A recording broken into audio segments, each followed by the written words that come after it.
तो कुछ प्रश्न यहाँ पे हैं, क्वेश्चन है, उसको आप देखिए। यहाँ पे जैसे पहला प्रश्न है, the charges which are at rest are known as, क्या कहे जाते हैं वो? स्टैटिक चार्ज, या अप कॉर्क, या हम डायनेमिक चार्ज बोलेंगे, या डाउन कॉर्क बोलेंगे। तो कौन सा ऑप्शन सही होगा? इसको एक बार अपने मन में आप करिए। तो चार्ज जो भी रेस्ट में होते हैं उसे हम कौन सा चार्ज बोलते हैं? स्टैटिक चार्ज बोलेंगे। और जो हमारा पहला चैप्टर जो यहाँ पे पढ़ते हैं हम फिजिक्स में, वो क्या है? हमारा इलेक्ट्रोस्टैटिक बोलते हैं, या इलेक्ट्रिक चार्ज कैसा है एंड फील्ड बोलते हैं। और वो चैप्टर कैसा है? हमेशा स्टैटिक चार्ज के लिए पढ़ते हैं, इसीलिए उसका नाम भी इलेक्ट्रोस्टैटिक रखा गया है, इसी स्टैटिक की वजह से। ओके, तो यहाँ पर हमारा सही ऑप्शन क्या होगा? स्टैटिक चार्ज होगा। इसी तरह से दूसरा आप देखिए, the branch of physics in which we study about the charge and its properties when the charge is at rest is called. कह रहा है कि the branch of physics in which we study about the charge. अब देखिए वही प्रश्न उसी का है थोड़ा सा part. And its properties when the charges is at rest is called. Current and electricity बोलते हैं उसको, या इलेक्ट्रोस्टैटिक बोलेंगे, या डायनेमिक इलेक्ट्रिसिटी, या काइनेमेटिक्स बोलेंगे। क्या बोलेंगे? अभी हमने कहा कि हम जिस भी ब्रांच ऑफ फिजिक्स में पढ़ते हैं जहाँ पे हम चार्ज के स्टैटिक प्रॉपर्टीज को पढ़ते हैं कि चार्ज रेस्ट में हो तो उसकी कौन कौन सी कंडीशन और क्या अप्लाई कर सकते हैं, कूलॉम्स लॉ हमने उसी में पढ़ा। ठीक है, पोटेंशियल के बारे में, इलेक्ट्रिक फील्ड के बारे में पढ़ते हैं। तो वो सभी चीज़ें किस ब्रांच में आती हैं? इलेक्ट्रोस्टैटिक में आएंगी। इसका सही आंसर ये होगा, इलेक्ट्रोस्टैटिक्स। तीसरा इसी में आपका है कि on rubbing the two insulating bodies, ये आप समझ रहे होंगे, इलेक्ट्रोस्टैटिक बोलते हैं, इलेक्ट्रोस्टैटिक। और यहाँ पे क्या है? Static charge. ठीक है, on rubbing the two insulating bodies, दो इंसुलेटिंग बॉडीज हैं, the electric charge is produced. कह रहे हैं कि ऑन रबिंग, जब हम दो इंसुलेटिंग बॉडीज को रब करते हैं, जैसे हम कभी प्लास्टिक के पेन को बॉल से, अगर अपने बाल से रब करें, या किसी बिल्ली की खाल से, या ऐसी चीज़ों से रब करें, तो उसमें क्या होता है कि भाई electric charge is produced and the charge on the body is due to the transfer of. कहने का मतलब ये है कि अगर हम प्लास्टिक के पेन को बाल में रगड़ते हैं या किसी और चीज़ में रगड़ते हैं तो वहाँ पे इलेक्ट्रिक चार्ज जनरेट होता है। तो charge on the bodies is due to the transfer of, किसकी ट्रांसफर की वजह से ये चार्ज जो हमारा जनरेट होगा, बताइए। तो इसके ऑप्शन है आपके, प्रोटॉन है, यहाँ पे न्यूट्रॉन है, एटम है, या इलेक्ट्रॉन है। तो इसमें कौन सा हम करेंगे? On rubbing the two insulating bodies the electric charge is produce, the charge on bodies is due to the transfer of, क्या प्रोटॉन होगा, या न्यूट्रॉन, या एटम होगा, या इलेक्ट्रॉन? तो हमेशा किसका होगा? इलेक्ट्रॉन उसमें लेंगे। भाई एटम कैसे होगा? एटम से कहाँ से दिक्कत है? और दूसरा प्रोटॉन न्यूट्रॉन कैसे हो सकते हैं? ये न्यूक्लियाई की बात होने लगी। भाई न्यूक्लियस के अंदर होते हैं ना ये, इनके रब करने से ये सब जो है इन्वॉल्व नहीं होंगे, और एटम तो खुद में है, तो उसी का तो पार्ट है ये। तो केवल हम इलेक्ट्रॉन होगा इसका सही ऑप्शन। दूसरी देखिए इसमें फोर्थ क्वेश्चन है, the elementary charge is the charge of, जो एलिमेंट्री चार्ज होते हैं is the charge of one proton होते हैं या वन क्वार्क होता है। देखिए क्वार्क, यहाँ वर्ड बार बार देखिए, एक बार और आएगा भी। क्वार्क क्या है? क्वार्क क्या है? ये एक थ्योरी दी गई थी, फील्ड थ्योरी। उसके हिसाब से ये बताया कि जो इलेक्ट्रॉन, प्रोटॉन, न्यूट्रॉन हैं वो भी किससे बनते हैं? चार्ज भी क्वार्क से मिलके बनते हैं। क्वार्क कितने होते हैं? टोटल 6 क्वार्क होते हैं। UDD, UU, DDD 3 बार होते हैं ऐसे, तो उनसे मिलके बने होते हैं। जो कि क्वार्क जो खुद में है, अप डाउन, चार्म, बॉटम, ये सब क्या है? ये स्टेबल नहीं होते, ये जो है इंडिपेंडेंट तौर पे एग्जिस्ट नहीं करते हैं। क्यों एग्जिस्ट नहीं करेंगे? क्योंकि चार्ज क्या है, उसका रूल क्या होता है? क्वांटाइज होना चाहिए, तभी वो एग्जिस्टेंस में आता है। नहीं तो ये क्या है चार्ज, लेकिन वो स्टेबल नहीं है। तो हमारा इसीलिए हम मानते हैं कि सबसे स्टेबल चार्ज कौन सा है? जो मिनिमम चार्ज हो सकता है, इलेक्ट्रॉन का है। उसी तरह से ये कह रहे हैं कि 1 प्रोटॉन होगा एलिमेंट्री चार्ज, या 1 क्वार्क होगा, 1 इलेक्ट्रॉन होगा, या 1 न्यूट्रॉन होगा। बताइए, 1 न्यूट्रॉन वाला तो वैसे ही गलत हो गया क्योंकि कोई चार्ज ही नहीं है। अब प्रोटॉन, फिर से न्यूक्लियस की बात होने लगी। क्वार्क हम कह नहीं सकते, ठीक है। क्वार्क कोई चार्ज जो है ये हमारे इंटीजर चार्ज नहीं होते, इसका चार्ज E/3 E/2 समथिंग होता है, जो कि स्टेबल नहीं है। जाहिर सी बात स्टेबल नहीं है, क्योंकि क्वांटाइजेशन रूल हमारा क्या कहता है, चार्ज हमेशा क्या इंटीजर रूल में फॉलो करेंगे, Q = NE, इसी से आया है। तो यहां से सही ऑप्शन क्या हो जाएगा आपका, 1 इलेक्ट्रॉन होगा, 1 इलेक्ट्रॉन। अगला क्वेश्चन इसी में देखिए,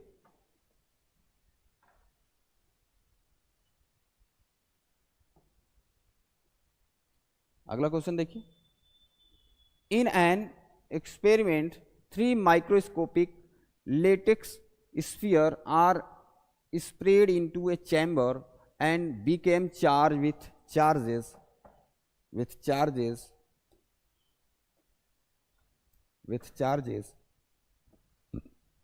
+3e +5e and -3e।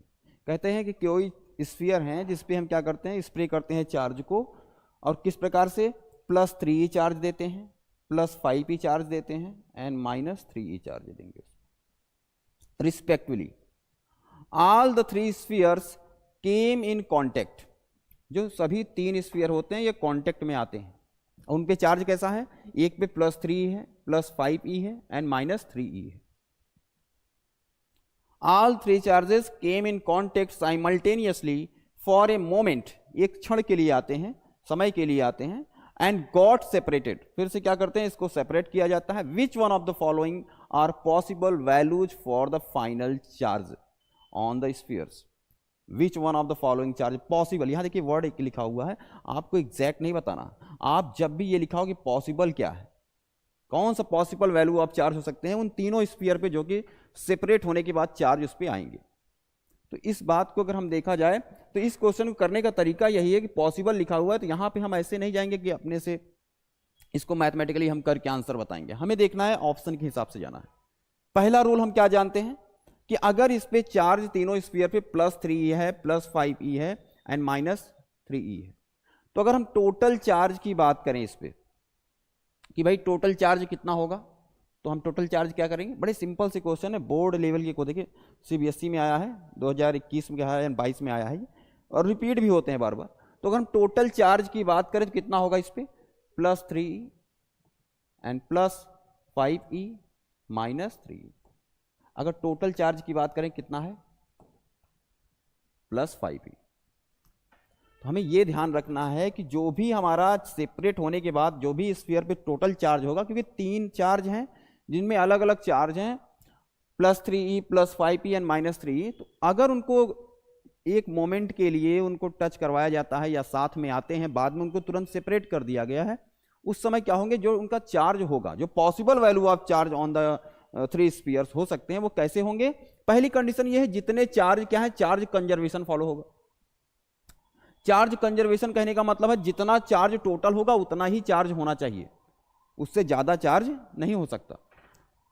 तो पहली कंडीशन तो हमारी ये है कि जितना भी जो भी ऑप्शन इसमें से सही होगा उसके लिए क्या होगा कि उसमें जितना टोटल चार्ज होगा वो 5e के बराबर ही आना चाहिए। तो आइए देखते हैं ऑप्शन में ऐसा है कहीं पे। तो अगर हम फर्स्ट ऑप्शन की बात करें, यहां 5e चार्ज है, -4e है, 5e है, तो अगर टोटल करें तो ये कितना आ जाएगा, पहले ऑप्शन की बात करते हैं, टोटल चार्ज कितना, 5 10 हुआ, -4 कितना हुआ, 6e। ठीक है, देखिए प्लस भी है यहां पे, ये भी ध्यान रखना है आपको। अगर मैं बी ऑप्शन की बात करूं, बी ऑप्शन की बात करूं तो यहां पे कितना होगा, +6e +6e -7e, कितना होगा 12, देखिए 6 7, यहां पे कितना है 5e आएगा। तो ये हमारे हिसाब से सही होना चाहिए। तीसरा कौन सा है, देखिए ये वाला सी ऑप्शन क्या है, सी ये कहता है कि 3.5e एंड 5.5e, कितना हुआ 8 9 हो गया, 9e एंड -4, ये भी आएगा 5e, तो ये भी सही होना चाहिए। डी ऑप्शन देखिए, डी ऑप्शन में क्या है, डी ऑप्शन में अगर हम ऐड करें इसको तो यहां पे 7e है -8e, मतलब 4e, तो ये हमारा नहीं हो सकता, ये दोनों गलत, लेकिन ये दोनों सही है। अगर हम कंजर्वेशन ऑफ चार्ज से देखें तो ये हमारे ऑप्शन 2 सही होने चाहिए, बी एंड सी, क्योंकि हम ऑप्शन से ही चलेंगे। यहां पॉसिबल पूछा है, आप वर्ड को समझिए कि possible value of charge, final charge on the 3 sphere कितना हो सकता है। अब यहाँ पे क्या है कि हमने ये जान लिया कि बी एंड सी सही हो सकते हैं और ए एंड डी तो होंगे ही नहीं, हम अपने मन से इसको निकाल देंगे। अब दो ऑप्शन है। अब दूसरा ये है कि हमने क्या लगाया कि कंजर्वेशन ऑफ चार्ज हमने लगाया, यहाँ पे कंजर्वेशन ऑफ चार्ज लगाया, कंजर्वेशन ऑफ चार्ज, उससे हमने ये कर लिया। दूसरी कंडीशन एक और हम जानते हैं कि चार्ज जो भी होगा, जो मिनिमम चार्ज हो सकता है वो कितना होगा, इलेक्ट्रॉन के चार्ज के बराबर होगा, दैट 1.6 × 10⁻⁹ कूलम। इसका मल्टीपल ही होगा, वो भी मल्टीपल कैसा, इंटीजर मल्टीपल होना चाहिए। इसी से हमारा एक फॉर्मूला बनता है Q = NE, यहाँ n क्या होगा, इंटीजर नंबर होंगे। इससे छोटा चार्ज कोई हमारा इसका मल्टीपल में ना होगा, जैसे हम कहें कि भाई Q = NE लिखा होगा, Q = NE, that is a quantization rule. n क्या होगा, इंटीजर होगा।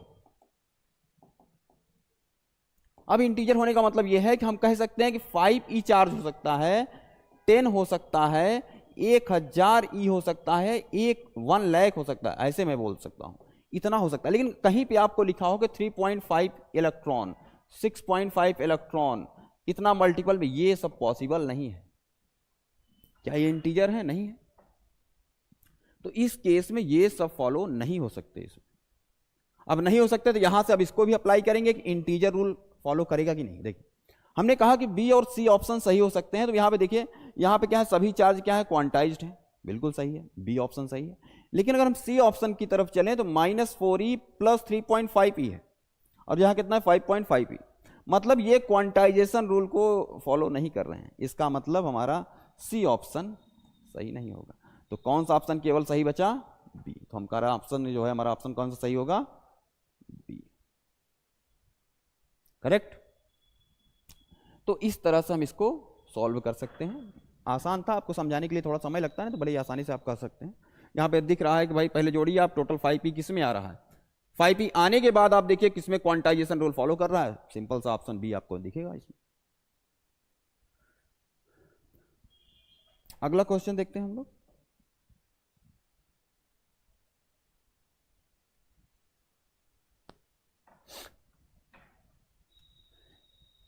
देखिए अभी इसमें अगला क्वेश्चन आप देखिए कि डायरेक्शन दिया गया है। In the following question a statement of assertion is followed by the statement of reason, mark the correct choices.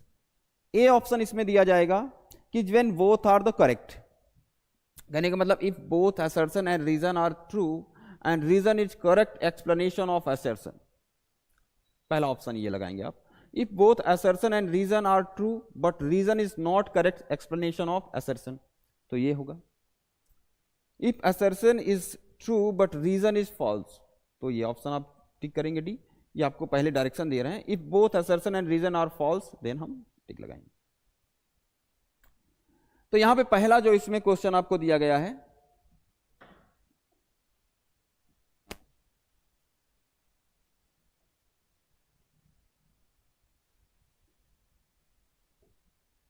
देखिए पहला क्वेश्चन क्या है कि charging is due to transfer of electron, कह रहा है charging is due to the transfer of electron, बिल्कुल सही है। क्या कोई दिक्कत है इसमें?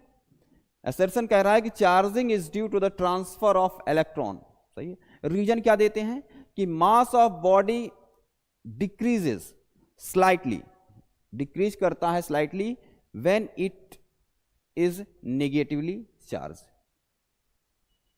क्या ये सही है? छोटे छोटे प्रश्न होते हैं, बहुत बड़े क्वेश्चन नहीं है, थोड़ा सा आपका कॉन्सेप्ट क्लियर है तो आपको दिख रहा होगा कि भाई charging is due to the transfer of electron. हम कहते हैं चार्ज को हम ना डिस्ट्रॉय कर सकते हैं ना हम जनरेट कर सकते हैं, हम इसको ट्रांसफर करते हैं केवल एक बॉडी से रब करने पे या किसी और तरीके से, फ्रिक्शन से है, ठीक है, कंडक्शन है एंड इंडक्शन है, इस प्रोसेस से हम ट्रांसफर कर सकते हैं एक दूसरे पे। लेकिन हम कहें कि हम जनरेट करते हैं, नहीं करते हम। उस तरह से यहां पे कह रहा है charging is due to the transfer of electron, and दूसरा रीजन क्या दे रहा है कि mass of body decreases slightly when it is negatively charge. क्या ये सही है?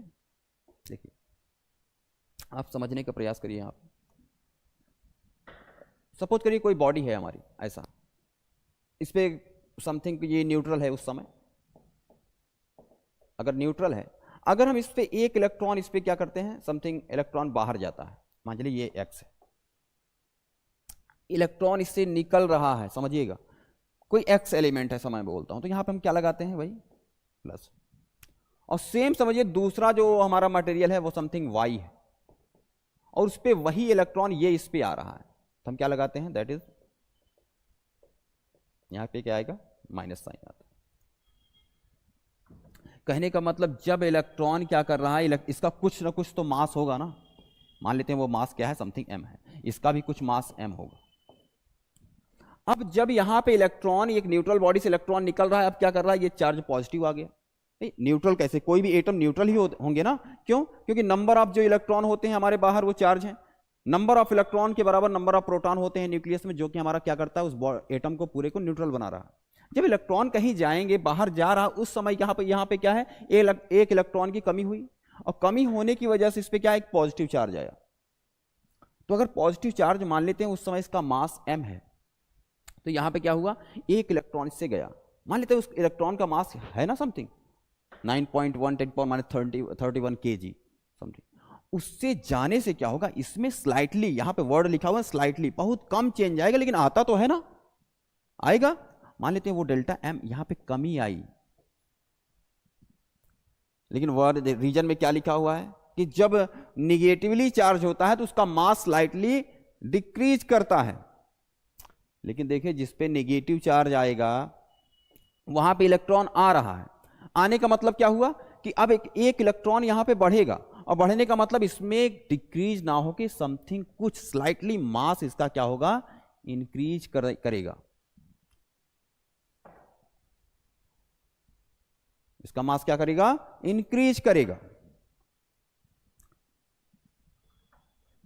देखिए यहां पे कह रहा है charging is due to the transfer of electron, बिल्कुल सही है, असर्शन बिल्कुल सही है। रीजन क्या कहता है, मास of body decreases slightly when it is negatively charged, कह रहा मास of body decreases slightly when it negatively charge. अभी हमने देखा जब निगेटिव चार्ज में होगा तो वहां पे इलेक्ट्रॉन आ रहा होगा, तो मास डिक्रीज नहीं करेगा। तो हमारा कौन सा ऑप्शन सही होगा, देखिए क्या ये ऑप्शन सही होगा, if both assertion and reason are true then reason is correct explanation of assertion, बिल्कुल नहीं, क्योंकि यहां पे हमारा रीजन ही गलत है। If both assertion and reason are true but the reason is not the correct explanation of assertion, बिल्कुल ये भी नहीं होगा। If assertion is true but reason is false, बिल्कुल सही है, सी ऑप्शन आप लगाएंगे यहां। असर्शन हमारा सही है, रीजन हमारा ट्रू नहीं है, ओके क्योंकि यहां पे क्या डिक्रीज नहीं बल्कि इंक्रीज करेगा। इसी में दूसरा क्वेश्चन देखिए आप कि चार्ज इज क्वांटाइज्ड, 7 नंबर है, क्या कहते हैं ये, असर्शन कहता है कि चार्ज क्या है, क्वांटाइज्ड है, बिल्कुल सही है, चार्ज क्वांटाइज है। ये अभी इससे पहले वाले क्वेश्चन में हमने बात की, चार्ज क्या है, क्वांटाइज्ड है। रीजन क्या दे रहे हैं कि charge which is less than 1 coulomb is not possible, ये क्या हुआ, नहीं ऐसा कुछ नहीं है, ये गलत बात है। कह रहा है कि रीजन क्या देते हैं ये कि charge which is less than 1 coulomb is not possible,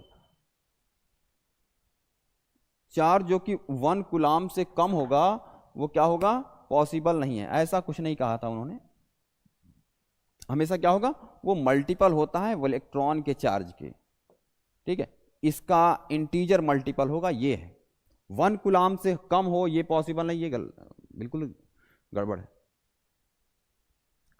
तो यहां पे देखिए असर्शन हमारा सही है कि चार्ज क्वांटाइज्ड है, बिल्कुल सही है, लेकिन charge which is less than 1 coulomb is not possible. अब देखिए यहां पे कौन सा assertion is true but reason is false, बिल्कुल सही। यहां पे देखिए इसमें भी नहीं, assertion is if both assertion and reason are true, दोनों ट्रू है ही नहीं, reason is not correct explanation. True होते तो हम बोलते, अगर वो एक्सप्लेन नहीं कर पा रहे वो बात करते, लेकिन इस कंडीशन देखिए if both assertion and reason are true but reason is correct explanation of assertion, ये भी कंडीशन नहीं है। यहां पे कह रहे if assertion is true but reason is false, ये सही है। If both assertion and reason are false, नहीं, असर्शन हमारा सही है, रीजन हमारा गलत है, तो ये होगा आपका।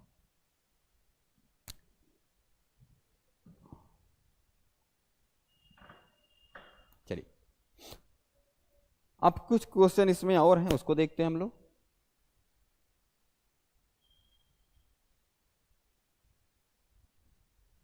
इसको देखिए एक बार पढ़िए, केस बेस्ड क्वेश्चन है ये। 5 मार्क 5 मतलब 5 के होंगे, 1 मार्क से हैं, 5 क्वेश्चन होंगे इसमें। Read the passage given below and answer the following question from 8 first से 8 फिफ्थ तक। फिफ्थ कहाँ है, वहां ऊपर होगा। तो पहले इसको आप अच्छे से पढ़िए, और ध्यान से जब इसको पढ़ेंगे तो आप अगर उस समय पेंसिल है आपके पास तो ध्यान रखेंगे पढ़ते समय पैसेज को करने का तरीका ये कि आप उस समय थोड़ा सा ध्यान ये दिखा, अगर जहाँ पे आपको ऐसा लगे पढ़ते समय कि हाँ ये जरूरी है, उसको थोड़ा सा अंडरलाइन करिए, उसी से रिलेटेड क्वेश्चन होंगे इसमें। जैसे कहते हैं यहाँ पे कि smallest charge that can exist in the nature is the charge of an electron. बिल्कुल सही है, और ये पैसेज है बता रहा है ये कि भाई स्मॉलेस्ट चार्ज क्या हो सकता है, that can exist in the nature is the charge of an electron. हाँ, अभी मैंने कुछ देर पहले क्वार्क की बात की, भाई 6 क्वार्क होते हैं आपके, ठीक है, अप डाउन 4 बॉटम, ठीक है, स्ट्रेंज, ये सब देखिए होते हैं, लेकिन इन सब की चार्ज होगा E/2, ठीक है, E/3 प्लस में एंड माइनस में होते हैं। तो ये सब क्या है, देखिए ये क्वांटाइजेशन रूल को फॉलो नहीं करते, तो ये इंडिपेंडेंटली एग्जिस्ट नहीं करते हैं, और जो एग्जिस्ट करता है वो केवल क्या होगा, आपका न्यूट्रॉन, प्रोटॉन या इलेक्ट्रॉन है, जिनको हम कहते हैं ये क्वांटाइजेशन रूल को फॉलो करेंगे। सेम यहां पे the smallest charge that can exist in nature that is the electron, and during the friction it is only the transfer of electron which is makes the body charged. कह रहा है transfer होता है, यह word को देखिए, transfer हम generate नहीं कर सकते, ये भी है।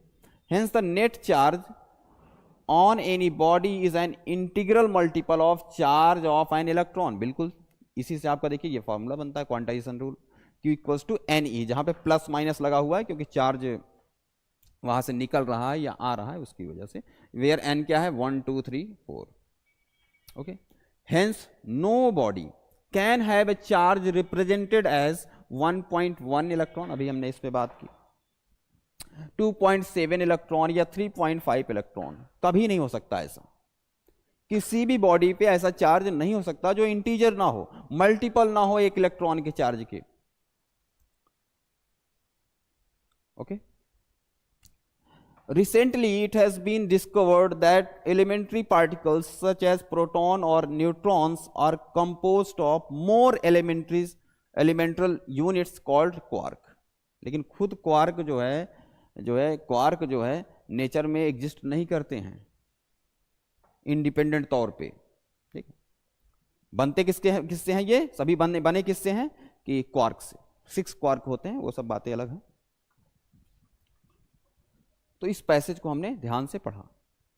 अब पढ़ने के बाद इसमें क्या होगा, क्वेश्चन होंगे। कह रहा है विच of the following properties is not satisfied by the electric charge. यहां पे एक पहला क्वेश्चन जो आपका है, कह रहा है विच of the following properties is not satisfied by an electric charge. कौन सी ऐसी प्रॉपर्टी है जो कि सेटिस्फाइड नहीं होती इलेक्ट्रिक चार्ज से, बोलिए। इसका जो फर्स्ट ऑप्शन है वो कौन सा है, इसके ऑप्शन कहां है, एक सेकेंड, ये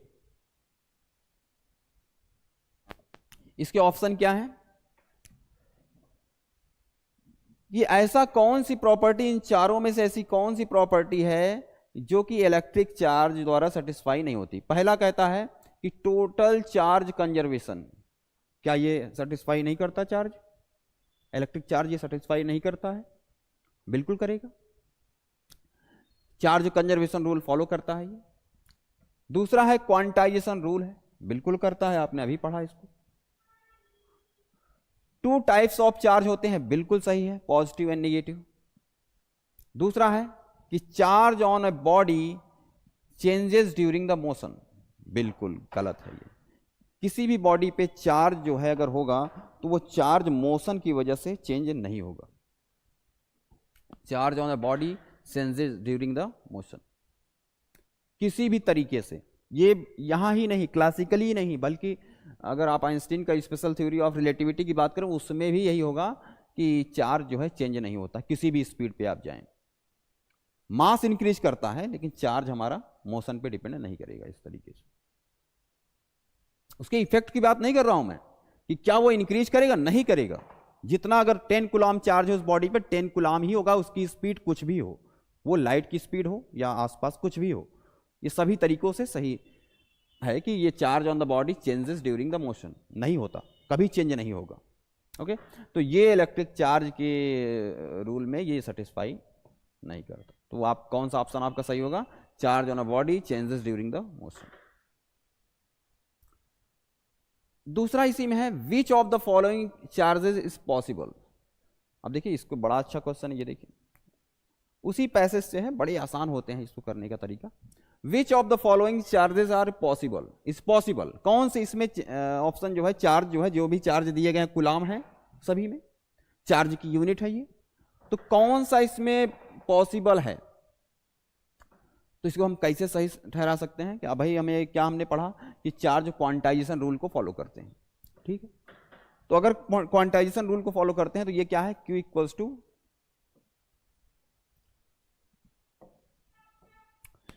इक्वल्स टू क्या होगा, NE को फॉलो करने चाहिए। N क्या है यहां पे, इंटीजर होंगे। अगर ये फॉलो करता है तो इसका मतलब जब भी हम जो भी वहां पे चार्ज दिए गए हैं समथिंग, अगर उस चार्ज को यहां रखें और उसको इलेक्ट्रिक चार्ज से हम उसको डिवाइड करें, दैट इज जो भी वहां पे, जैसे सपोज करिए वहां पे चार्ज आपका दिया गया है 5.8 है या 8.6 है, कुछ भी है, 4.5 है, चलिए तो n इक्वल्स टू क्या करेंगे, 4.5 इंटू 10 की पावर कितना है वहां पे, 10 की पावर 19, 10 की power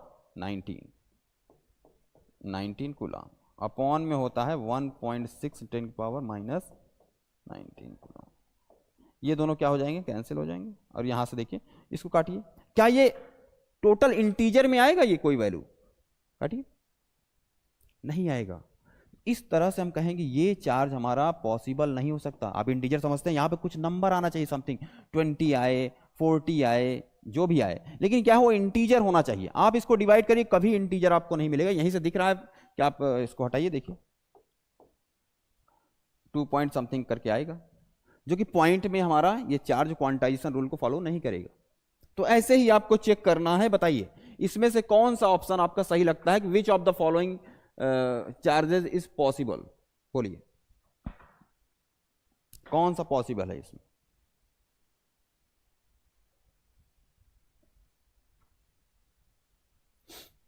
which of the following charges is possible. देखिए इसको, देखिए इसको करने की जरूरत नहीं, वहां पे कर रहे हैं आप, देखिए ऐसे देखिए, हमें इस नंबर से यहां पे जो ये बगल में नंबर दिए हैं सभी 10 की पावर में है, और जब सभी 10 की पावर में है तो ये कुछ कटेंगे, कुछ नंबर आएगा 10 की पावर में समथिंग, उससे हमें कोई मतलब नहीं। हमें देखना क्या आगे से, मतलब क्या ये 16 के मल्टीपल हैं। कैसे मैं कह रहा हूं 16 के मल्टीपल हैं कि नहीं है, क्योंकि जो नीचे आएगा जो चार्ज होता है 1.6 10 की पावर माइनस 19 होगा, और उसी से हम डिवाइड करेंगे ना इसके अगले टर्म को, और डिवाइड करने पे क्या ये मल्टीपल आएगा आप चेक करिए। 8.6 किसी तरीके से उसके टेबल में आ रहा है, नहीं आ रहा है, तो इंटीजर नहीं आ सकता। 5.8 आएगा नहीं, 4.2 आएगा नहीं आएगा। सिर्फ देखिए एक ही ऑप्शन करेक्ट है जो कि 2 टाइम्स होगा 32, केवल एक ही ऑप्शन। तो हमारा करेक्ट ऑप्शन कौन सा है इसमें, बी होगा। समझ में आया ना, इसमें क्वांटाइजेशन रूल लगेगा आपका, सिंपल सा, आपको दिख रहा है इसमें आसानी से, कुछ करने की जरूरत नहीं। आपको 10 की पावर से भी मतलब नहीं है। आप देखिए क्या ये उसका मल्टीपल है कि नहीं, 16 का 1.6 आएगा, उसका मल्टीपल है नहीं है, केवल एक ऑप्शन है जो कि बी है, 2 टाइम्स है। तो हम कहेंगे क्या, कौन सा चार्ज पॉसिबल है, केवल 3.2 10 की पावर माइनस 18 कूलम, 18 कूलम।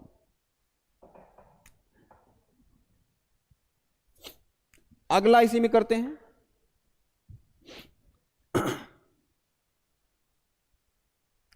अगला क्वेश्चन देखिए, इसी का पार्ट है ये। कह रहे हैं if a charge on a body is 1 nano coulomb, कह रहे किसी बॉडी पे चार्ज कितना है, 1 नैनो कूलम है, then how many electron are present on the body. निकाल सकते हैं इसको, एक बार करने का प्रयास करिए आप लोग।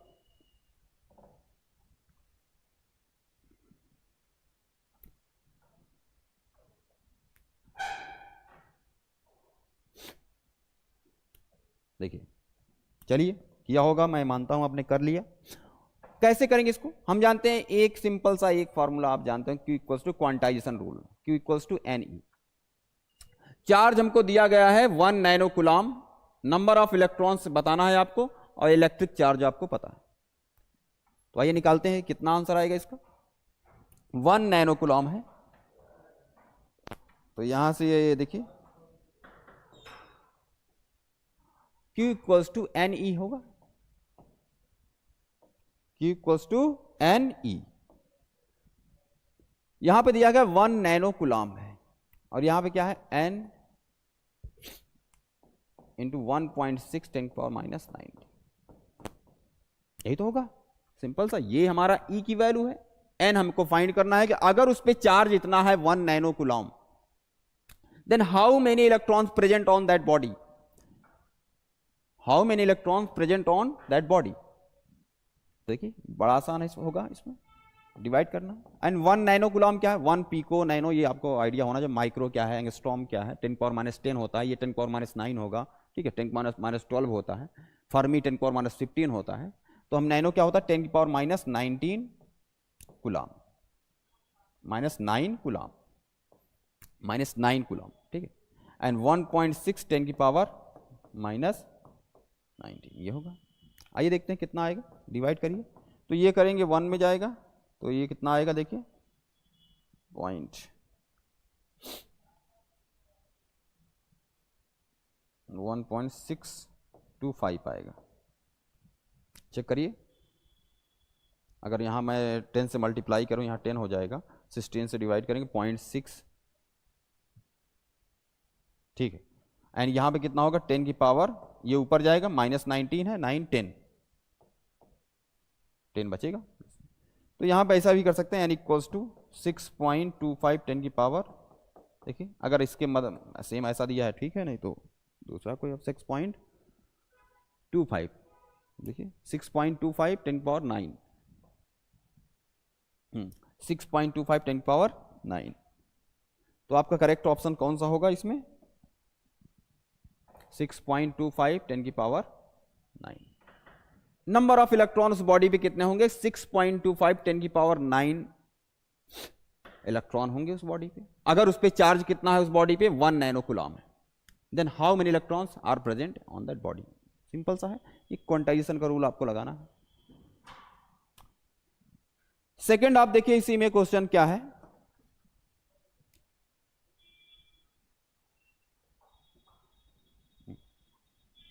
सेकंड क्वेश्चन देखिए आप लोग।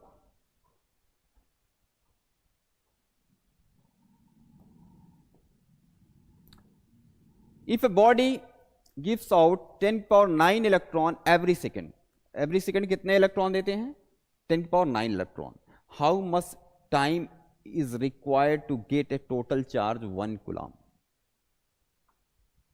इसको करिए, और ये क्या है आपको ईयर में कन्वर्ट करना है, डिवाइड करना है आपको।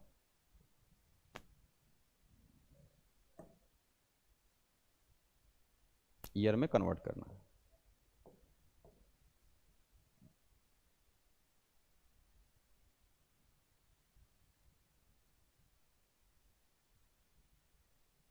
करिए इसको, आपने किया होगा। आइए देखते हैं क्या होगा इसमें।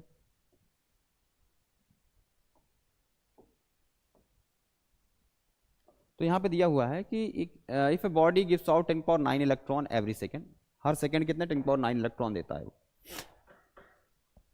Then how much time it require to get an total charge 1 coulomb from it. Okay, आइए देखते हैं कैसे करेंगे इसको। सिंपल है, अगर टोटल चार्ज की बात करूं तो कह रहा है पर सेकेंड कितने इलेक्ट्रॉन दे रहा है, दैट इज 10 की पावर 9। तो हम कह सकते हैं पर सेकेंड मतलब 10 की पावर 9 ये इलेक्ट्रॉन होंगे। अगर एनी की बात करें तो ये 1.6 10 पावर माइनस 19 से मल्टीप्लाई के टोटल चार्ज आ जाएगा कि एक सेकेंड में चार्ज कितना हो रहा है। तो that is Q equals to 1.6 10 की पावर कितना हो जाएगा माइनस 10 कूलम। इतना चार्ज हो रहा है और कह रहा है कितने समय में ये 1 कूलम चार्ज होगा। अब समझिए, ये कितने समय में? 1 सेकेंड में है। आप समझिए ऐसे, ये कितने समय में है? 1 सेकेंड में। इतने कूलाम चार्ज है। तो 1 कूलाम चार्ज इधर देखिए, 1 कूलाम चार्ज कितने समय में होगा? दैट इज 1/1.6 10 की पावर -10। सिंपल सा। ये कुछ नंबर आएगा, कितना आएगा? ये डिवाइड करेंगे इसको, देखिए कितना आएगा? 6.25 10 की पावर 9, ये आएगा। That is in coulomb. Second में है, सॉरी टाइम निकाल रहे हैं ना हम लोग, सेकेंड में होगा। अब इसको कन्वर्ट, लेकिन आपका जो ऑप्शन है वो सेकेंड में नहीं है बल्कि ईयर में दिया गया है।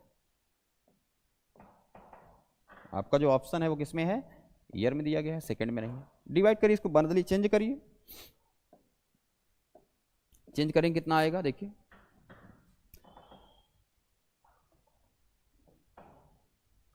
6.25 10 की पावर 19 है, सेकेंड में है।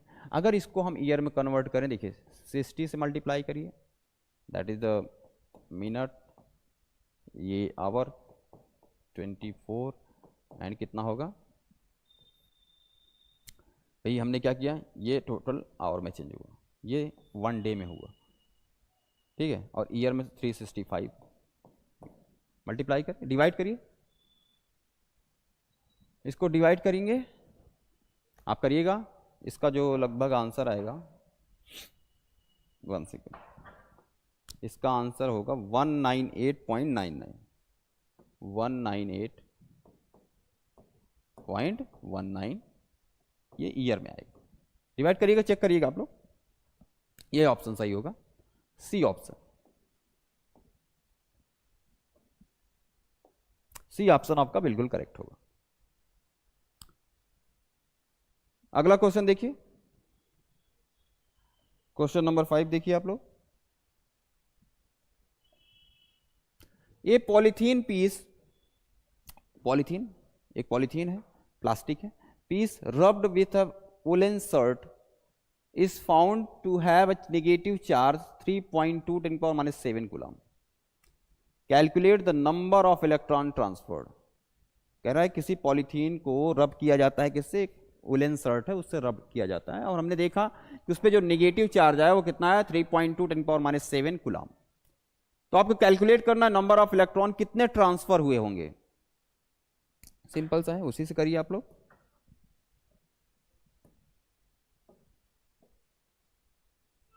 देखिए टोटल चार्ज कितना आया है? Q इक्वल्स टू एन, इसे कर सकते हैं, इसको नंबर ऑफ इलेक्ट्रॉन निकालना है। जो भी चार्ज यहाँ पे दिया गया है, कितना दिया? 3.2 10 पावर -7 कूलम।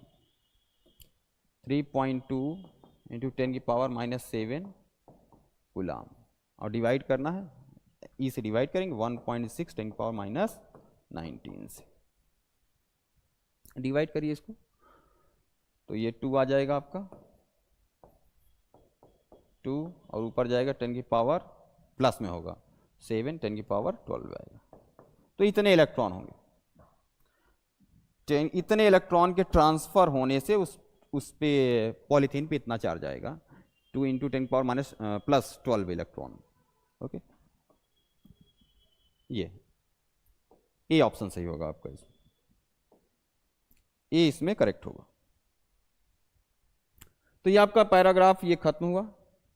अगला क्वेश्चन नंबर 9 देखिए, 9 क्वेश्चन देखिए, 9 नंबर क्वेश्चन एक बार ट्राई करिए आप लोग।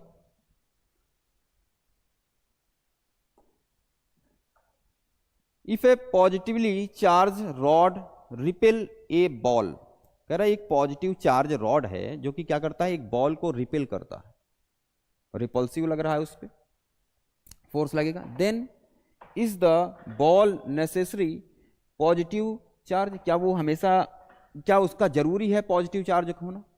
क्या वो पॉजिटिव चार्ज होगा? बताइए, होगा कि नहीं? एक पॉजिटिवली चार्ज है, रॉड है आपका, और वो क्या करता है? रिपेल करता है एक बॉल जो कि पॉजिटिव चार्ज है। क्या जरूरी है कि उस बॉल का पॉजिटिव चार्ज होना? हाँ, बिल्कुल जरूरी है। क्यों? क्योंकि हमारा रॉड कैसा है? पॉजिटिव है। और रिपल्सन किस में होता है? लाइक चार्ज में। लाइक मतलब पॉजिटिव पॉजिटिव को रिपेल करेगा, निगेटिव निगेटिव को। इसका मतलब अगर रॉड हमारा पॉजिटिव है और उस बॉल को रिपेल कर रहा है, इसका मतलब 100% है कि वो बॉल कैसा होगा? पॉजिटिव ही होगा, होना ही चाहिए। तो इसका आंसर क्या होगा? यस, होना चाहिए। 10th आप देखिए, 10वां क्वेश्चन देखिए, ये तो बड़ा आसान। Which has the more electron? Simple सा होगा, कौन से किस में ज्यादा होगा? Fe में या Fe2+ में? भाई यहाँ पे प्लस में आया, इसका मतलब 2 इलेक्ट्रॉन यहां से गए होंगे। जब इलेक्ट्रॉन गए होंगे और Fe में क्या है? न्यूट्रल है अभी तक, इसमें सभी के सभी इलेक्ट्रॉन प्रेजेंट है, इसमें 2 इलेक्ट्रॉन बाहर ट्रांसफर हुए हैं। इसका मतलब कौन से इलेक्ट्रॉन ज्यादा होंगे? Fe में। ओके, तो Fe में क्या होंगे? इलेक्ट्रॉन ज्यादा होंगे। 11वां क्वेश्चन आप लोग देखिए कि can a body have a charge of 3.5 electron? क्या किसी बॉडी में चार्ज 3.5 इलेक्ट्रॉन हो सकते हैं? पहले क्वेश्चन से हम इस पे बात कर रहे हैं कि नहीं हो सकता। केवल चार्ज इंटीजर में एग्जिस्ट करेंगे, इंटीजर नंबर होना चाहिए, 4, 5, 6, 10, 1000 ऐसे होगा, 10,000 कुछ भी हो, लेकिन 3.5 या 1.6 समथिंग इलेक्ट्रॉन्स नहीं होंगे। तो बिल्कुल नहीं होगा, नो। ऑप्शन क्या होगा? नो, नहीं हो सकता।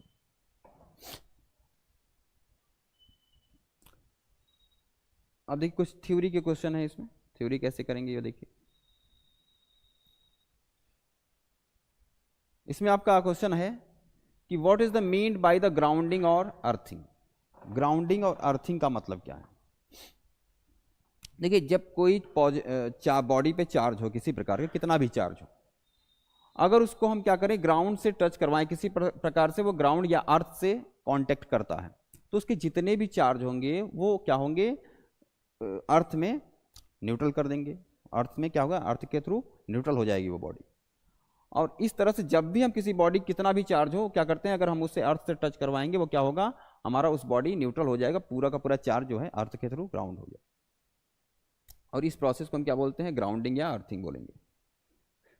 आपको नोट्स में लिखा है वो, एक बार पढ़ा करिए, सिंपल सा है। How many electron to be remove from a metal piece to give it +1 × 10⁻⁷ coulomb? कितने इलेक्ट्रॉन? सेम वैसा ही है जैसे हमने इसको किया ऊपर वाले क्वेश्चन को, सेम वैसा ही क्वेश्चन है ये, सेम देखिए इसकी जैसा, पॉलीथीन पीस वाले की। कह रहा है कि how many electrons to be remove from a metal piece to give it, plus में है 1 × 10⁻⁷ कूलम चार्ज। देखिए करते हैं इसको, सेम वैसा ही होगा, 10⁻⁷ कूलम, 10⁻⁷ कूलम ये चार्ज। कर कितने ट्रांसफर करने होंगे? How many electron to be removed? Remove करेगा तभी तो पॉजिटिव आएगा, वहां प्लस लिखा हुआ है, आप देख सकते हैं, प्लस में है ना, इसीलिए रिमूव किया गया।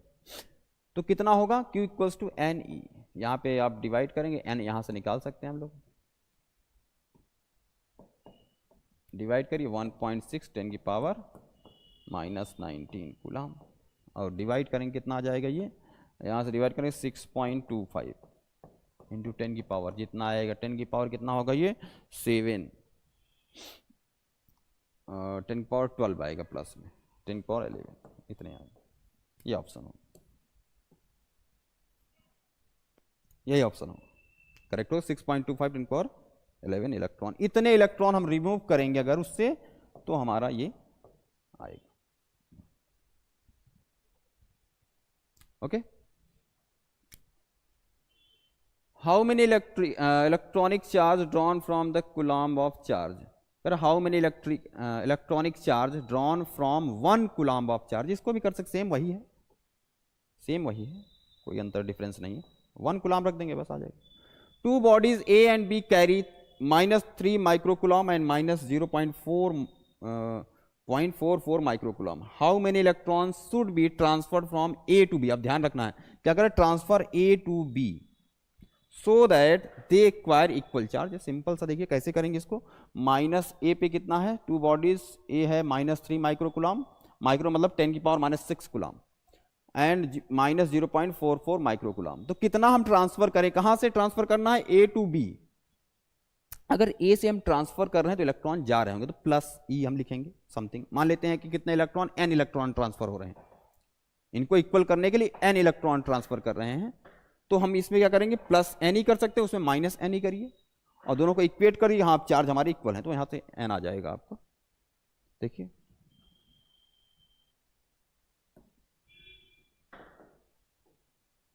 हमारा ए पे चार्ज कितना है, -3 माइक्रोकुलाम, एंड बी पे चार्ज कितना है, कितना था, -0.44 है क्या शायद माइक्रोकुलाम, 1 सेकेंड, हाँ 0.44 माइक्रोकुलाम ये। अब कह रहा है कि ए बी कितना ट्रांसफर करें कि ए और बी पे दोनों पे क्या हो जाए, चार्ज इक्वल हो। तो हम मान लेते हैं, कह रहा है ए से बी पे कितना ट्रांसफर करें, तो ए से बी पे ट्रांसफर अगर करना है तो -3 माइक्रोकुलाम प्लस इसमें इलेक्ट्रॉन क्या होंगे, क्योंकि ए से ट्रांसफर हो रहा है, कहाँ जाएगा ये, बी वाले पे, -0.44 माइक्रोकुलाम एंड माइनस एन। मान लेते हैं एन इलेक्ट्रॉन है जो ट्रांसफर कर रहे हैं, एक तरफ करिए इसको, कितना हो जाएगा 2Ne इक्वल्स टू कितना होगा, उस तरफ ले जाइए 3 माइक्रोकुलाम -4.4 माइक्रोकुलाम। इसको सॉल्व करेंगे, 2 यानी यहाँ से n निकल आए कैसे, और इसको घटाइए कितना आएगा ये 0.44, 10 6 आएगा एंड 9 10 6 9 4 5 हो जाएगा एंड 2.56 माइक्रोकुलाम आएगा। तो आ गया, यहाँ से 2e से डिवाइड करिए, 2 × 1.6 10⁻19 कूलम, इससे करके आंसर आ जाएगा। ठीक, तो इस तरह से आप कर सकते हैं इसको। अगला है इसी में, देखिए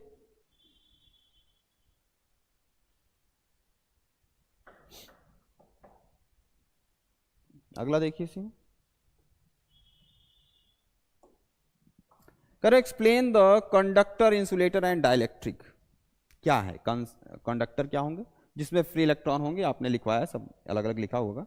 इंसुलेटर क्या है, इसमें फ्री इलेक्ट्रॉन नहीं होते, इसमें बाउंड चार्ज होते हैं। डाइलेक्ट्रिक देखिए अलग कुछ नहीं है, देखिए conductor and insulator and dielectric में क्या डिफरेंस है। हम डिफरेंस ये देखते हैं, जब से इंसुलेटर की बात करते हैं, जब हम देखते हैं किस नजरिए से फ्री इलेक्ट्रॉन कितने हैं उस पर, क्या फ्री चार्ज हैं या नहीं है। लेकिन जब वही पोलराइजेशन की बात करते हैं तो डाइलेक्ट्रिक मटेरियल की एक प्रॉपर्टी और होता है, जब इसे इलेक्ट्रिक फील्ड में रखते हैं तो इसमें क्या हो जाएगा, इसमें चार्ज पोलराइज होते हैं, इसमें कोई फ्री इलेक्ट्रॉन नहीं है, बल्कि क्या होते हैं, जो इलेक्ट्रॉन इसमें पहले से प्रेजेंट हैं, जैसे एटम है हमारा। अब सपोज करिए एक एटम की बात, सिंगल एटम की बात करता हूं, जैसे एटम नॉर्मली क्या होगा, न्यूट्रल होगा आपका, इसमें जो भी पॉजिटिव चार्ज होगा समथिंग 12 अगर न्यूट्रॉन है, समथिंग प्रोटॉन है, तो उतने ही यहाँ पे इलेक्ट्रॉन होंगे। और इन दोनों का जो चार्ज का सेंटर होता है वो कहाँ लाई करेगा, न्यूक्लियस पे लाई करेगा। भाई यहाँ पे नेगेटिव होता है चारों तरफ, क्लाउड जैसा होगा ना, ये क्या होगा, नेगेटिव होगा। लेकिन जैसे मान के सपोज करिए हमने यहाँ पे इलेक्ट्रिक फील्ड अप्लाई किया, नीचे से इलेक्ट्रिक फील्ड हमने अप्लाई कर दिया।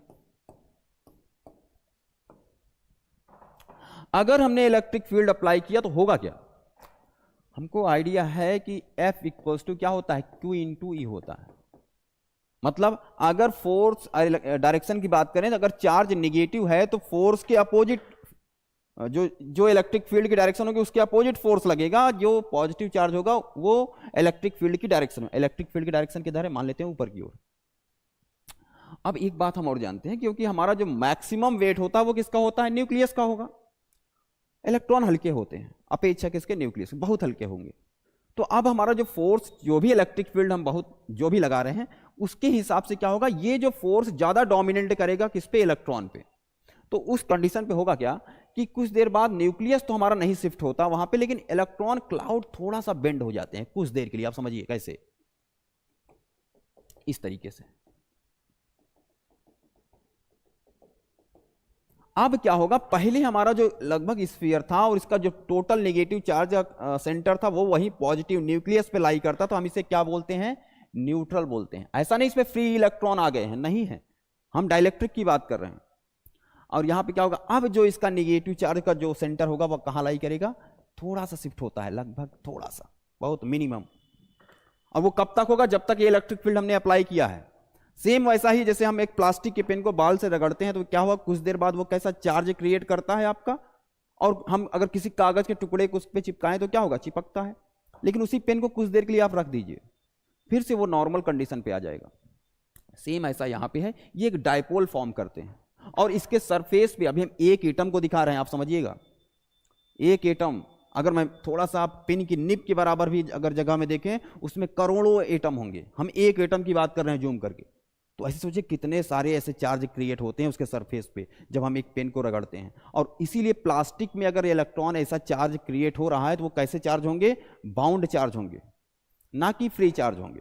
तो उस कंडीशन में ये चार्ज वहां पे क्रिएट होते हैं। तो जब हम इस नजरिए से देखते हैं उसे हम डाइलेक्ट्रिक बोलेंगे। बाकी हम डाइलेक्ट्रिक एंड इंसुलेटर एक जैसे ही देखते हैं, कोई अंतर नहीं होगा। ओके, तो यहाँ पे थोड़ी देर के लिए यहाँ पे चार्ज एक डायपोल जैसा फॉर्म करता है, इस वजह से यहाँ पे चार्ज आते हैं। लेकिन यहाँ पे कैसा बोला जाएगा, ये हमेशा कैसे होंगे, बाउंड चार्ज होंगे। ये बाउंड चार्ज होंगे, ये इलेक्ट्रिसिटी फ्लो नहीं कर सकते बिल्कुल भी। क्योंकि किसी मेटल के जो इलेक्ट्रॉन होते हैं उनकी प्रॉपर्टी ये होती है, अगर मेटल जो है 100 मीटर लंबा है तो उसका एक इलेक्ट्रॉन, एक छोर का इलेक्ट्रॉन वो 100 मीटर तक ट्रेवल कर सकता है, उसमें वो फ्री है। बट ये जो बाउंड चार्ज होते हैं वो प्लास्टिक में, ग्लास में ऐसे पाए जाते हैं। उनकी प्रॉपर्टी क्या होती है, वो अपने, जब ये चार्ज क्रिएट भी हुआ किसकी वजह से, जब यहाँ पे इलेक्ट्रिक फील्ड हमने अप्लाई किया, तो वो कुछ देरी के लिए वैसा ही रहेगा, लेकिन वो अपने एटम को भी छोड़ के कहीं नहीं जा सकता, वो उसी से बाउंड है। और नॉर्मल कंडीशन आते ही फिर से अपना ये न्यूक्लियस उसी पर लाई करेगा, क्लाउड शिफ्ट हो जाएगा, न्यूक्लियस पे कोई फर्क पड़ता नहीं उस समय, केवल इलेक्ट्रॉन थोड़ा शिफ्ट होता है, इसकी वजह से ये होगा।